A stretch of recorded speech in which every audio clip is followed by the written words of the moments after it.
Bismillahirrahmanirrahim. Alhamdulillahilladzi hadana lil Islam wa alhamdulillahilladzi faqqarana bil Qur'an wa alhamdulillahilladzi manna 'alaina bi sayyidina wa habibina wa nabiyyina Muhammadin abduhu wa rasuluhu wa habibuhu wa safiyyuhu wa khaliluhu amma ba'du. Assalamualaikum warahmatullahi wabarakatuh. Jadi insyaAllah pada malam ini kita akan khatamkan surah Al-Mumtahanah insyaAllah sampai pada ayat yang ke-13. Cuma kita akan sambung dulu sedikit daripada bahagian ayat yang ke-12 seperti mana firman Allah Subhanahu wa ta'ala. Kita terus sambung saja. Fabadi'hunna wastaghfir lahunna Allah. Innallaha ghafurur rahim. Ya ayyuhalladzina amanu la tatawallaw qauman ghadiba Allahu 'alaihim qad ya'isu minal akhirati kama ya'isal kuffaru min ashabil qubur. Barakallahu ta'ala. Jadi kita telah belajar bagaimana Allah Subhanahu wa ta'ala perintah kepada baginda Nabi sallallahu alaihi wasallam tatkala datangnya wanita-wanita yang beriman kepada baginda Rasulullah sallallahu alaihi wasallam agar Nabi mengambil bayar daripada mereka. Itulah bayar itu adalah yang setia, taat setia. Disebabkan bayar ini ada kaitan, bukan dia bermula berakhir pada Rasul, tetapi bermula berakhir pada Allah Subhanahu wa ta'ala. Semua wasilahnya adalah bagi Rasul sallallahu alaihi wasallam. Seperti mana firman Allah Subhanahu wa ta'ala, "La yuti'ir rasula faqad ata'a Allah." Dan dalam siapa yang mentaati Rasul, maka sesungguhnya dia telah mentaati Allah Subhanahu wa ta'ala. Begitu juga dengan bay'ah. Innama yubayi'unaka. Innama yubayi'un Allah. Dan Allah itu apa ini? Innama hanya mereka yang berbay'ah kepadamu ya Muhammad, hakikatnya mereka itu telah berbay'ah kepada Allah Subhanahu wa ta'ala. Itu Allah itu kepada diri kuasa Allah. Pertolongan Allah sentiasa berada dalam kehidupan mereka. Kepada Rasul itu Allah itu kepada diri. Sehingga perbuatan mereka itu dalam pertolongan Allah Subhanahu wa ta'ala. Sekiranya mereka jihad, mereka pasti beri bantuan daripada Allah dan jihad itu. Begitu juga sekiranya mereka hijrah, maka Allah Subhanahu wa ta'ala akan beri hidayah, taufik agar benar hijrahnya hanya untuk Allah dan juga Rasulnya. Jadi itu yang telah kita pelajari. Hanya saja yang perlu kita ketahui juga pada ayat, pada bahagian yang di bawah itu, fabai'hunna, maka terimalah akan bay'ah yang disetia mereka kepadamu ya Muhammad. Setelah itu wastaghfir lahunna Allah, dan mohonlah kepada Allah Subhanahu wa ta'ala buat mereka agar Allah Subhanahu wa ta'ala maafkan dosa-dosa mereka yang terdahulu. Perlu kita ketahui bahawasanya sebelum mereka itu sama ada laki-laki atau perempuan masuk Islam, lazimnya mereka itu mengamalkan ada Islam yang jahiliyah, zamannya zuluman, kegelapan, sehingga memenuhi atau jiwa mereka, pemikiran mereka dengan Islam tersebut. Lalu kaedah untuk menghilangkannya adalah istighfar kepada Allah Subhanahu wa ta'ala. Kerana istighfar itu hakikatnya adalah sebuah doa. Istighfar yang hamba tidak memberi kesan kepada Allah, tidak mempengaruhi Allah. Ini sudah akidah. Tetapi bila Allah Subhanahu Wa Taala itu Al-Mujib, maka memberi kesanlah kepada hamba atas istighfar itu. Itu yang perlu kita ketahui di sudutnya akidah Islam. Pertanyaan di sini, adakah baik dalam Islam muncul ketika mana hijrah saja? Tidak. Sebelum hijrah lagi Rasulullah sallallahu alaihi wasallam diperintah oleh Allah Subhanahu wa taala untuk bai'ah, walaupun terdiri daripada orang-orang yang telah masuk Islam dengan satu jumlah yang sedikit saja. Seperti mana contoh Rasulullah belum hijrah, tidak ada seorang sahabat pun yang hijrah daripada Mekah menuju ke Madinah. Lalu datanglah beberapa orang daripada Madinah ke Mekah, sehingga Rasulullah SAW memanggil mereka dan dakwah kepada mereka lebih kurang 12 orang lelaki-lelaki dan beberapa orang perempuan, sehingga semuanya masuk Islam.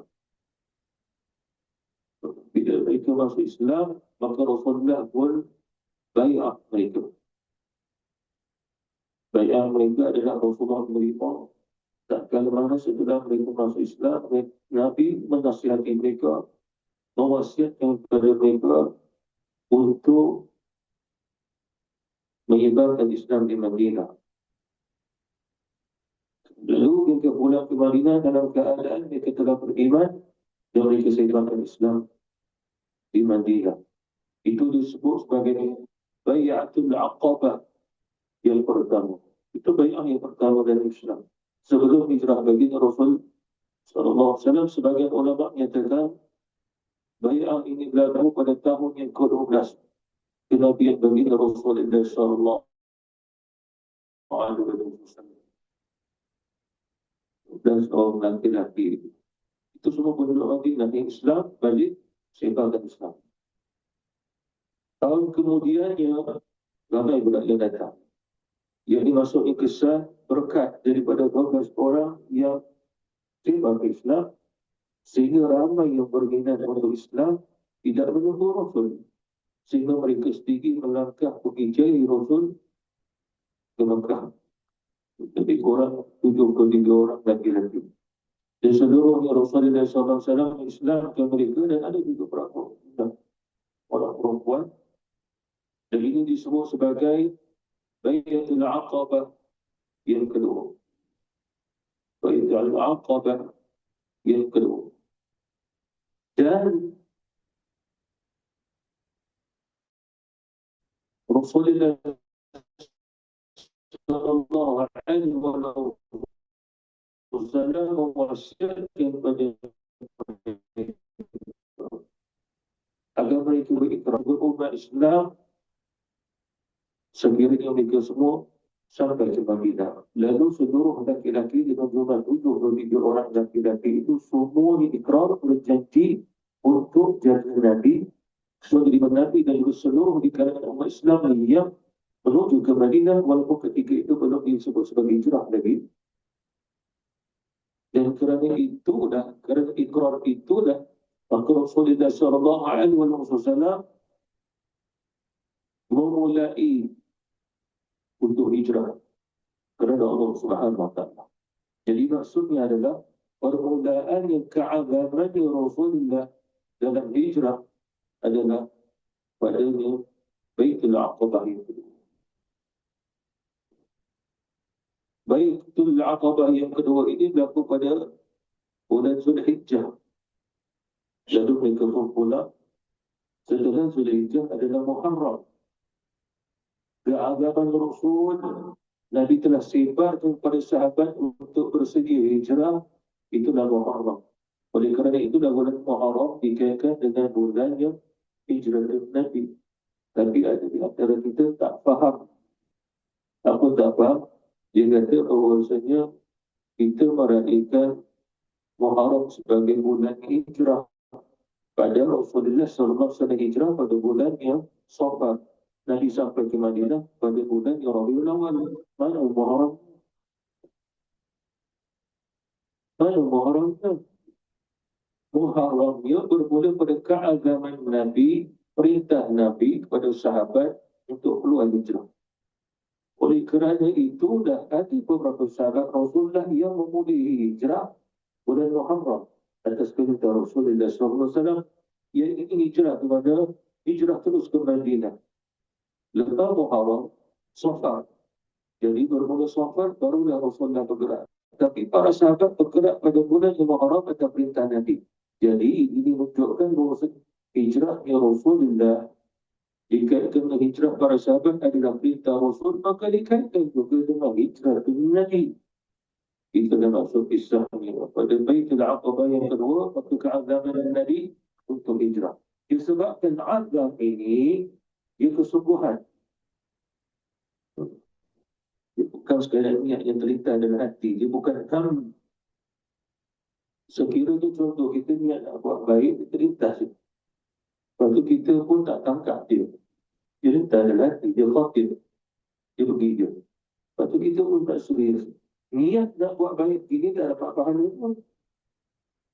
Di sudut syar'i kita tak dapat. Maknanya terlintas nak buat baik, tapi tak serius. Dia lintas je. Dia lintas je. Cuma soalannya, bagaimana lintasan ini daripada malaikat kepada malaikat khawatir. Setiap hari kita kena tahu lintasan-lintasan yang melalui hati kita pada setiap hari 70,000 lintasan. Dan mengapa kita tak boleh nak kira 70,000? Kerana lintasan itu berulang-ulang. Contoh di dalam suatu solat datang malaikat, dia kata waktu dah masuk, siap sedia. Kita tak siap lagi, diulang lagi. Waktu dah masuk ni, siap sedia. Diulang kita mana sudah akan telah selesai 70,000 istighfar. Bila 70,000 itu selesai, jadi naik ke Baitul Ma'mur. Ditukar pula dengan malaikat khawatir yang lain. Dia bisik. Bukan sekadar malaikat ini yang bisik, syaitan pun bisik juga. Selain daripada syaitan yang membisikkan adalah nafs pada jiwa. Kesan hidup kita, kesibukan kita, dia pun berintah jalan. Itu pasal kadang-kadang kita dulu, kita cakap sorang-sorang, tapi cakap dalam hati. Nak makan ke tidak? Tahu lepas makan. Malam ni nak makan apa? Masak lemak lah. Semalam tak masak lemak. Dia bagus jalan. Itu nafs. Kadang-kadang itu isteri kita kat rumah. Hati dia berjalan dekat bawah dia. Tak ada dialog dah pun. Isteri dekat rumah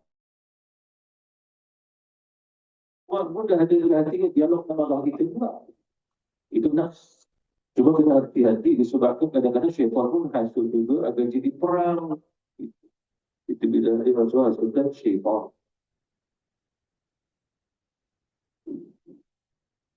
Jadi bermula hijrah itu setelah Baitul Aqabah. Yang kedua. Cuma pertanyaan, bagaimana kisahnya hijrah para sahabat Nabi daripada Makkah menuju ke Habsyah? Itu tidak masuk pada hijrah Nabi untuk ke Madinah. Cuma Rasulullah SAW bagi pilihan kepada sebagian sahabat. Barang siapa di antara kamu dah rasa tekanan terlalu berat, kamu mampu untuk keluar hijrah, kamu pergi ke Habsyah. Ini berlaku pada 5 tahun kelima kerasulan Nabi Muhammad. Yang jumlah tak ramai. Mula-mula rombongan yang pertama, laki-laki sekadar 12 orang macam perempuan itu isteri mereka. Hanya beberapa orang. Yang kedua pula, pun sama, jumlahnya sedikit. Ini semua pergi ke mana? Pergi ke Habsyah. Pergi ke Habsyah. Rombongan yang pertama bulan Rajab, tahun yang kelima kenabian. Rombongan yang kedua pada bulan yang Syawal. Tak ramai. Tetapi Rasulullah tetap perintah mereka menuju ke Madinah sehingga Nabi kata kamu dapat pahala 2 kali hijrah. Cuma pertanyaan atau berkaitan dengan hijrah ke Madinah, dah ada bai'ah. Dah tahu dah orang penduduk Madinah menjadi orang Rasul dan juga muhajir yang hijrah. Jadi yang Syah ni bagaimana?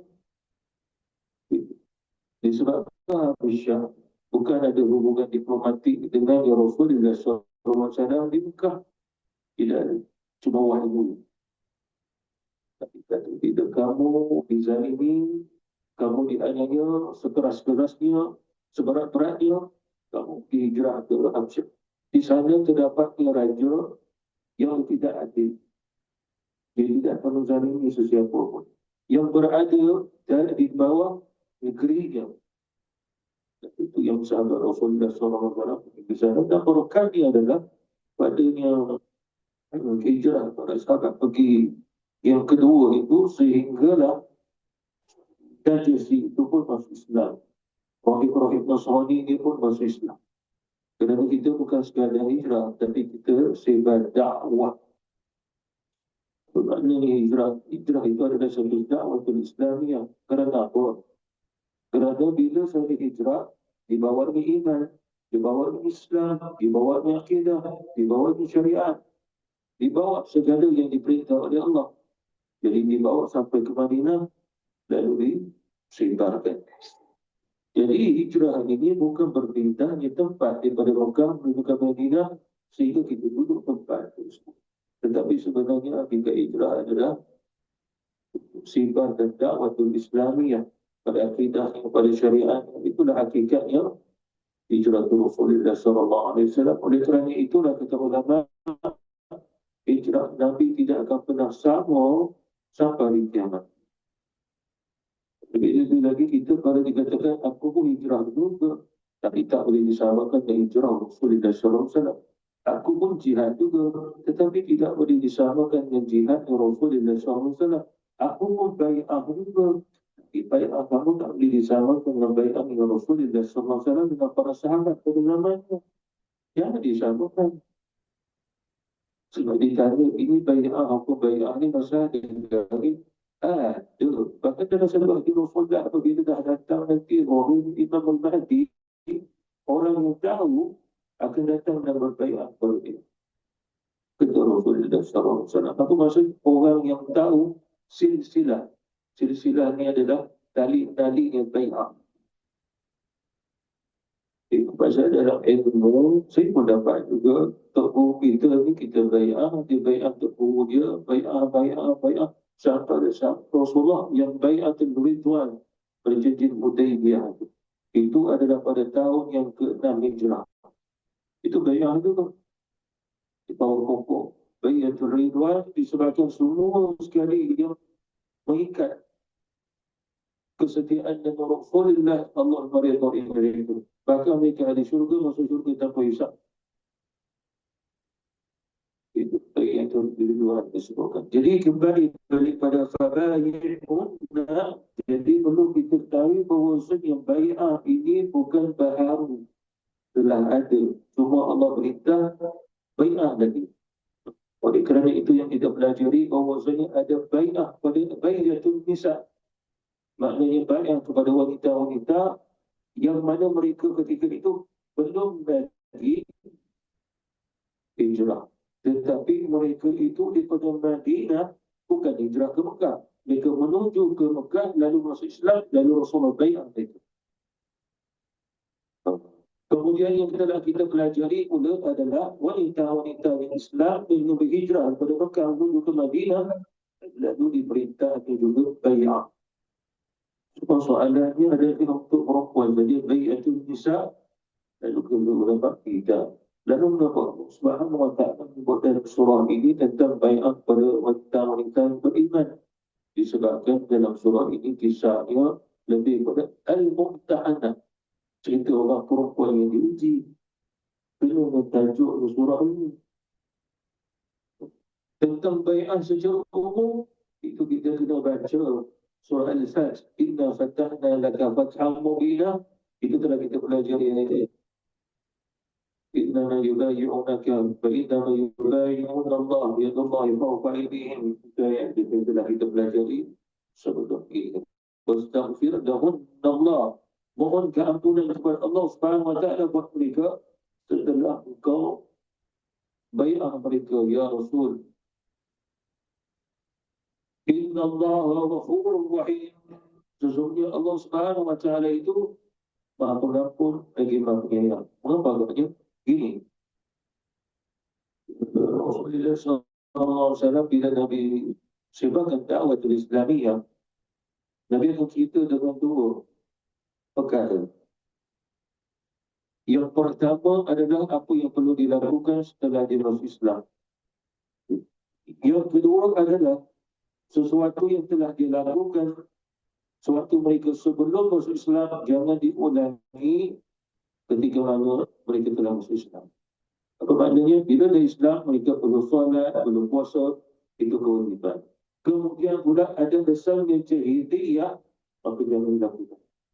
Itu yang disampaikan Rasul. Sehingga sebahagian wanita-wanita itu rasa diri bersadar dengan perbuatan-perbuatan yang pernah mereka lakukan sewaktu mereka belum masuk Islam. Dan bersadar mereka. Dan Allah menyatakan, Inna Allah ghafur. Inna Allah ghafur. Sesungguhnya Allah Subhanahu wa Ta'ala Maha Pengampun. Sekiranya kamu tidak mengulangi perbuatan jahiliyah kamu yang terdahulu, Allah akan mengampunkan dosa-dosa kamu. Itu. Rahim, merahmati kamu. Rahim ini lebih kepada Allah memberi hidayah, taufik, agar kamu tidak tersesat lagi. Terbesong lagi. Sehingga jiwa kamu, fitrah kamu atas khalifah muslimah. Itu yang dibaca, Inna salati wa nusuki wa mahyaya wa mamati lillahi rabbil alamin la syarika lahu wa bizalika umirtu wa ana awwal muslimin wa ma umiru illa liya'budullaha mukhlishina lahu ad-din. Ayat itu. Hunafa. Kembali daripada rahimnya Allah Subhanahu wa Ta'ala. Di sudut yang tasawuf kata ulama, maka Allah masyru'kan, mensyariatkan agar dia bai'ah ini kerana dikaitkan dengan bai'ah yang pertama dengan Allah dan Rasul. Itu disebut sebagai bai'atul fitrah. Kita semua ni pernah bai'ah. Ikat perjanjian dengan mithaq. Perjanjian itu ketika mana Allah bertanya, alastu bi rabbikum, bukankah aku saja pencipta kamu? Baru pada syaitan. Dan kata ulama, itu adalah bai'ah itu perjanjian. Dengan siapa? Dengan Allah Subhanahu wa Ta'ala. Lalu bila Allah Subhanahu wa Ta'ala memilih para sahabat Rasulullah untuk mengikatnya bai'ah, tidak lain menghubungkan dengannya bai'atul fitrah tadi. Sehingga kata ulama-ulama kita bahawasanya barang siapa yang telah ditetapkan oleh Allah azali untuk mendapat bai'ah daripada Rasul, maka pasti dia akan berbai'ah Rasulullah padanya ketikanya Rasulullah SAW perintah mereka untuk bai'ah. Itulah ceritanya bai'atul ridwan, cerita tentang perjanjian Hudaybiyah, bai'atul ridwan. Jadi kisahnya. Cuma bagaimana kita? Ya, kita tidak adanya bai'ah pada hari ini, tetapi kita mengikut panduan dengan apa yang berisi dalam bai'ah tersebut. Apa itu maksudnya? Antaranya kita pelihara umat Islam sesama kita. Sekiranya dia ditindas, buat sesuatu agar dia dapat dikeluarkan daripada ditindas tersebut. Antaranya adalah tidak membiarkan umat Islam di dalam keadaan dizalimi. Wajib bagi umat Islam yang lain bagi bantu mereka. Contohnya di Palestin dah tahu ditindas, maka berkewajiban negara-negara yang mengisytiharkan negara Islam, rujukan mereka adalah Al-Quran dan juga Sunnah Nabi, untuk wajib bagi bantu. Kaedah itu. Dia begini. Kaedah ini jauh lebih tinggi kalimatul ulia berbanding daripada hubungan diplomatik, visa, paspor. Negara itu, negara ini, minta izin. Dan itu semua adalah barat dulu. agenda barat. Padahal itu lemah. Itu untuk awak kaki umat Islam. Tapi umat Islam pegang dari atas. Bila pegang dari atas, oleh kerana itulah negara Islam yang hampir dengan Palestin, susahnya nak dapat nak beri bantuan. Dia minta izin tak tahu. Minta izin daripada musuh pula. Kami nak bawa barang banyak ni. Dia minta izin dulu. Padahal undang-undang mereka tu untuk bawa dapat kaki dia pun. Diplomati itu, diplomati ini tidak ada tu. Lalu oleh kerana itulah bai'ah hari ini tidak seperti mana bai'ah yang pada zaman yang khalifah-khalifah Islam yang terdahulu antara pada khalifah Utsmaniyah sebelum kerajaan dia jatuh. Apa agaknya sewaktu zaman khalifah Utsmaniyah dalam cerita ulama-ulama kita 2/3 muka bumi ini kuat dengan khalifah Utsmaniyah pada ketika itu. Dan seluruh wilayah yang ada di umat Islam terpelihara, dijagai. Oleh kerana itu setelah dia jatuh, kita akan tengok anasir-anasir penjajah masuk bila dia jatuh. Tapi waktu dia tak jatuh, semua tak berani nak masuk. Tanah Melayu kita, Utsmaniyah jaga, Nusantara, Utsmaniyah jaga. Bila kita nak pergi haji, Nusantara kita tak masuk lagi. Tanah Melayu tak masuk. Nusantara itu Sultan Abu Hamid ditaja naik kapal untuk buat haji. Antara orang-orang Nusantara pergi belajar. Sampai ke Masjidil Haram, sehingga ada di antara mereka jadi imam di Masjidil Haram. Keturunan Melayu jadi imam di Masjidil Haram. Jadi waktu itu kata ulama, bai'ah itu wujud. Bai'ah itu wujud.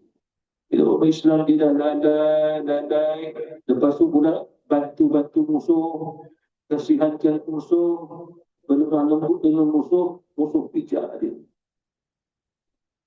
Ini yang kita nak cerita pada ayat yang seterusnya. Ya ayyuhallazina amanu, wahai orang-orang yang beriman, la tatawallaw, jangan kamu mengambil dan menjadikan akan qauman, satu kaum ghadiballahu alaihim. Kaum ini adalah kaum yang dilaknat, dimurkai oleh Allah Subhanahu wa taala kepada mereka. Qad ya'isu min al-akhirah. Mereka ini adalah satu kaum yang telah berputus asa terhadap hari akhirat. Kama ya'isal kuffar, seperti mana telah berputus asa di kalangan orang-orang kafir min ashabil kubur, daripada penduduk-penduduk kubur di antara mereka yang mati kafir. Ya ayyuhallazina amanu la tatawallaw qauman ghadiballahu alaihim. Wahai orang beriman, janganlah kamu mengambil mereka sebagai teman setia, seperti mana ayat pertama yang kita pelajari. Ya ayyuhallazina amanu la tattakhidhu aduwwi wa aduwwakum awliya. Wahai orang beriman, janganlah kamu jadikan musuhku, musuh Allah, dan musuh kamu sebagai awliya. Awliya ini adalah pada hukum wala, lawannya bara. Itu ada perbahasan di antara ulama kita, wala wal bara, bara wal wala. Wala ni ambil jadi teman, bara pula lepas diri untuk menjadikan mereka itu teman. Begitu. Jadi bila Allah melarang lah, maka jadikan bara, makna berlepas diri daripada menjadikan kaum ini sebagai teman kamu. Bahkan kamu nak makan melalui mereka. Sebagai ulama-ulama kita menyatakan ayat ini Allah turunkan disebabkan ada di antara orang Muslim, orang beriman, Allah uji dia miskin nak makan. Apa dia nak makan? Antaranya di Madinah ada banyak kebun-kebun yang ditanam, maknanya kebun-kebun daripada kebun orang Yahudi. Orang miskin ini pergi minta kerja, tak dapat. Cuma orang Yahudi tawarkan, tak apa, lain kali nanti kami bagi kerja. Cuma kamu nak makan, dia. Kamu nak kurma, dia. Syaratnya kita Muhammad bagi tahu kami apa rencananya. Lalu kata ulama, qauman ghadiballahu alaihim, Yahud, orang-orang Yahudi. Jadi yang bermaksud di sini Allah melarang walaupun dalam keadaan seperti mana makan buah kurma, tapi jangan ambil pada musuh-musuh. Tapi bila mereka nak makan sesuatu, mereka lapar, jadi mereka pun ceritalah sesuatu rancangan Rasul. Jadi dapat ke Yahudi, Yahudi kata, itu ada kurma-kurma kami itu diambil. Ini yang dilarang oleh Allah Subhanahu Wa Taala. Sebagian ulama menyatakan bukan sekadar orang Yahudi, tapi termasuk orang Nasrani. Kristian ketika itu Nasrani. Sebab kalau begitu sebut Kristian, Kristus ada. Salib sudah ada dah pada zaman Rasulullah. Sebab apa? Orang-orang Nasrani yang datang ke Nabi, rantai dia dengan rantai salib. Lalu kata Rasulullah, kamu selalu datang kepada aku, belajar dengan aku. Bila kamu nak memecahkan berhala diri kamu, salib itu berhala. Sebab mereka menyembah. Mereka menyembah tu salib. Ya, bagi mereka itu salib itu adalah salah satu simbolik pada agama mereka. Jadi siapa? Nasrani termasuk. Kemudian sebagian ulama menyatakan bukan sekadar Yahudi, Nasrani, qauman ghadiballahu alaihim, juga termasuknya orang-orang munafik. Cuma kalau soalan kenapa Allah menyebut mereka ini qauman ghadiballahu alaihim disebabkan dalam Quran itu. Lalu apakah buktinya mereka telah dilaknat oleh Allah? Antara Allah tukar mereka. Orang Yahudi ada yang jadi kera, ada jadi babi, ada jadi biawak. Tapi bukan biawak kita sini. Jadi top pada tafsir. Yang kita suka makan. Saya tak pernah makan. Tapi saya sebut kita sebab orang Melayu pun memang cari tak makan. Kalau saya belajar tafsir, tafsir semua pernah makan. Harga dah murah. Saya tak pernah makan. Buat pun nak makan, tapi tak pernah makan. Ayam ada, kambing ada nak makan dah. Dia Nabi tak makan, dia cari nak makan. Oh. Jadi apa maksudnya di sini itu. Kita yang banyak Rasulullah ditanya, ya Rasul, kenapa kau tak makan blok ni? Dia harap ke Rasul, tak. Aku khawatir sebab dulu kau Bani Israel Yahudi pernah Allah tukar jadi blok. Aku khawatir berketurunan.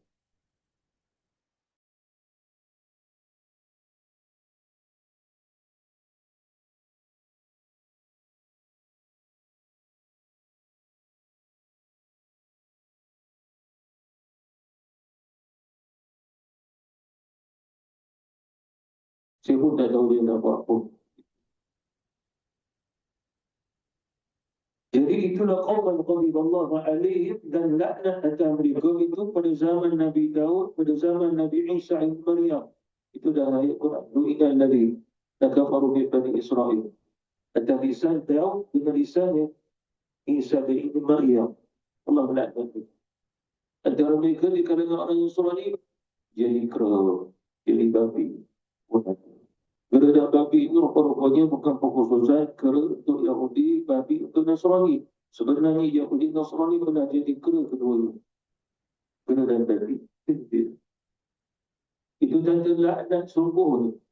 Lalu dikatakan oleh ulama, kami tak mendapati kaum yang lain seperti mana kata Rasulullah, itu ghairil maghdubi alaihim, bukan jarak orang-orang yang kufur. Jadi sahabat Rasulullah ditanya, sahabat Rasulullah bertanya Nabi, ya Rasulullah, adakah orang yang dilaknat itu orang Yahudi?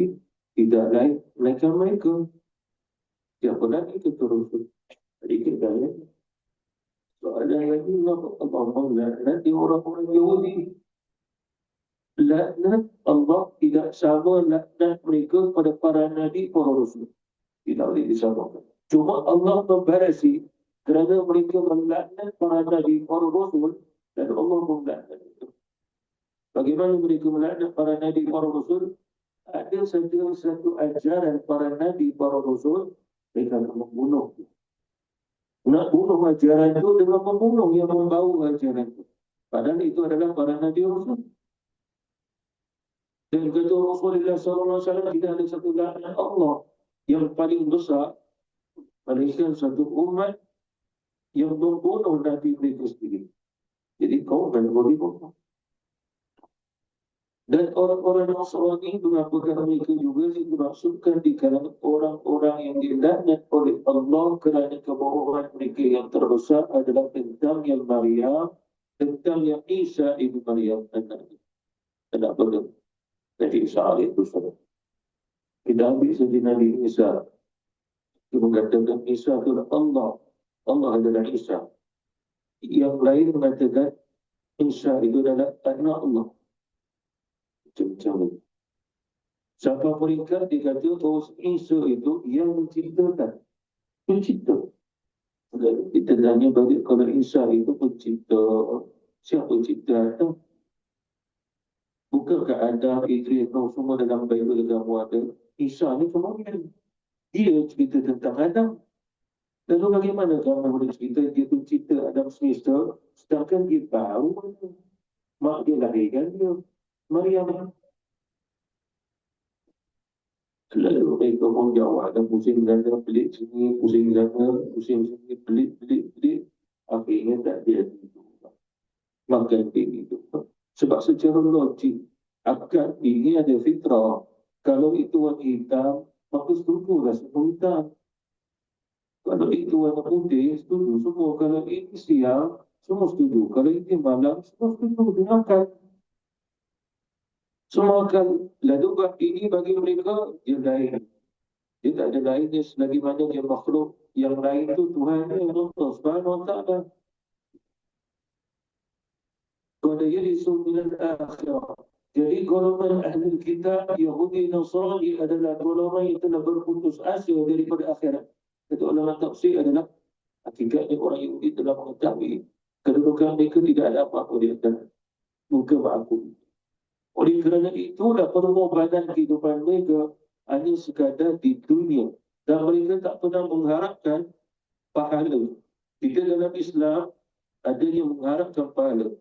Man shoma Ramadan imanan wa ihtisaban. Barang siapa puasa dalam atas dasar iman wa ihtisaban, pahala di akhirat. Demikian untuk Allah mengatakan maka Allah Subhanahu wa taala memberikan ampunan atas dosa-dosa. Ini bagi Islam. Tapi Yahudi dia tak pernah membina nak pahala, nak itu, nak ini di akhirat. Kerana bagi mereka tidak akan pernah mendapatkannya kecuali secara tamanni ataupun amanni. Amanni adalah angan-angan. Itu dalam Quran Allah. Kerana apa pemikiran orang Yahudi ada kitab Nasrani daripada dulu sampai hari ini semua adalah berkaitan dengan akhirat, semua dibina dengan khayalan. Dia tidak ada keyakinan. Ini disebut oleh Allah Subhanahu wa taala. Ini sebenarnya Yahudi Nasrani ini pewaris Yahudi Nasrani zaman Rasul. Qad ya'isa bin al-akhirah. Oleh kerana itulah ahli kitab bagi Yahudi Nasrani yang ini tak pernah tahu tentang akhirat kerana nenek moyang mereka dulu telah memandang apa yang perlu mereka cari untuk akhirat mereka. Kama ya'isal kuffaru min ashabil qubur, seperti mana juga di kalangan orang yang kafir yang telah berputus asa terhadap orang-orang yang telah mati menjadi penghuni kubur yang mana mereka tidak akan kembali lagi. Maka berputus asa orang kafir, apa maksudnya?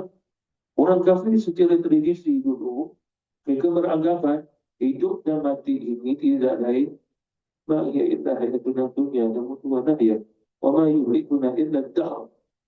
Tidaklah kami hidup, tidaklah kami mati, melainkan adalah kerana ad-dahr, masa. Lalu mereka telah membina sebuah keyakinan bahawa setiap manusia di kalangan mereka tidak mati masuk ke dalam kubur sampai ke satu masa akan keluar ke dunia. Bukan cerita akhirat, bukan cerita barzakh. Ini pemikiran orang-orang yang jahiliyah dulu, dibawa oleh orang-orang Arab yang kafir. Apa maksudnya? Manusia bila dah mati lalu dikuburkan sampai ke satu waktu mereka bangkit kembali ke dunia walaupun tak tahu bagaimana caranya. Itu keyakinan mereka. Langsung ditunggu bergenerasi Tak bangun-bangun, sehingga Allah kata, yes, berpuasa. Berpuasa adalah penutupnya mereka berkeyakinan orang yang mati tidak akan mungkin kembali ke rumah masing-masing. Jadi dikaitkan dengan ashabil kubur. Ashabil kubur adalah di kalangan mereka yang mati kafir, yang mati kafir, lalu mereka menunggu untuk kembali ke rumah mereka, tidak kembali. Akhirnya adalah seperti mana aku pun kita berpuasa kerana kehidupan mereka sekadar dengan masa. Sehingga dalam hal ini, kita tidak berfikirkan itu. Jadi oleh kerana itu Allah Subhanahu Wa Taala juga melarang umat Islam jangan ada pemikiran yang sama seperti mana pemikiran yang orang-orang Yahudi, orang Nasrani dan juga orang-orang musyrikin. Apa maksudnya di sini? Jangan sampai kita mengejar duniawi kita sehingga kita meninggalkan akhirat kita.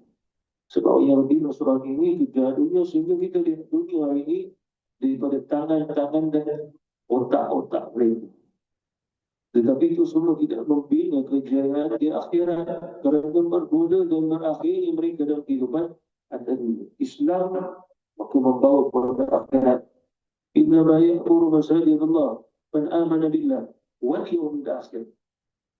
Beriman kepada Allah, beriman kepada akhirat.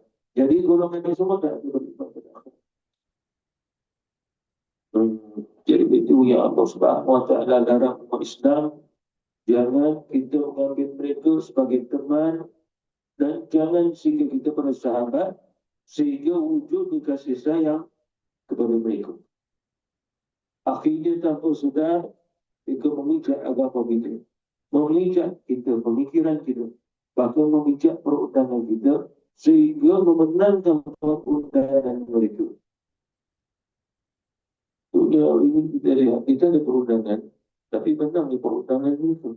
Kecuali satu-satunya dunia yang dikatakan paling kuat perundangannya Malaysia. Paling kuat di dunia.